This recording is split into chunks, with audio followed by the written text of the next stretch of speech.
विहिरीत पोहायला गेलेल्या गवंडी काम करणाऱ्या 33 वर्षीय विजय दुलभा गावडे याचा पाण्यात बुडून मृत्यू झाला आहे आणि ही घटना दुपारी 3च्या सुमारास घडली आहे। सायंकाळी 6च्या सुमारास मृतदेह शोधून बाहेर काढण्यात इचलकरंजी इथल्या जीवन मुक्ती सेवा संस्थेच्या कार्यकर्त्यांना यश आलं आहे।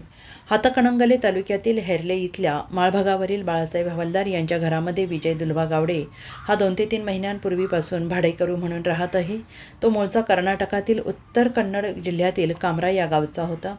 तो गवंडी काम करत होता। तो अविवाहित असल्याने एकटाच राहत होता आणि 1 महिन्यापूर्वी त्याची बहीण भाऊ अभिषेक गावडे आणि त्यांची 2 मुले राहण्यास आली होती। नेहमीप्रमाणे विजय हा दुपारी 2च्या दरम्यान कामावरून घरी परत आला होता। घरी परत आल्यानंतर दुपारी 3च्या दरम्यान त्याची भाचे 6 वर्षीय वेदांत आणि 10 वर्षीय आदित्य यांना घेऊन हवलदार यांच्या विहिरीमध्ये आंघोळीसाठी गेला होता। बहिणीने आपल्या पतीलाही विहिरीकडे पाठवले होते। अभिषेक गावडे याला पोहता येत नसल्याने तो विहिरीवर आपला मुलगा आदित्य यास घेऊन बसला होता।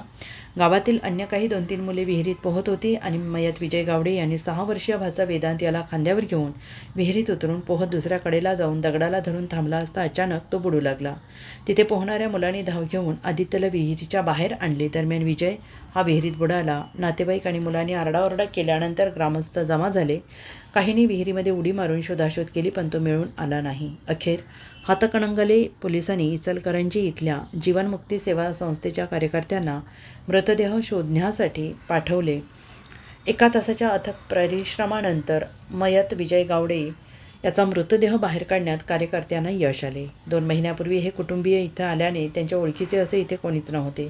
तरी हेरले ग्रामस्थांनी या कुटुंबाला मदत केली। या घटनेची नोंद हातकणंगले पोलीस ठाण्यात झाली आहे।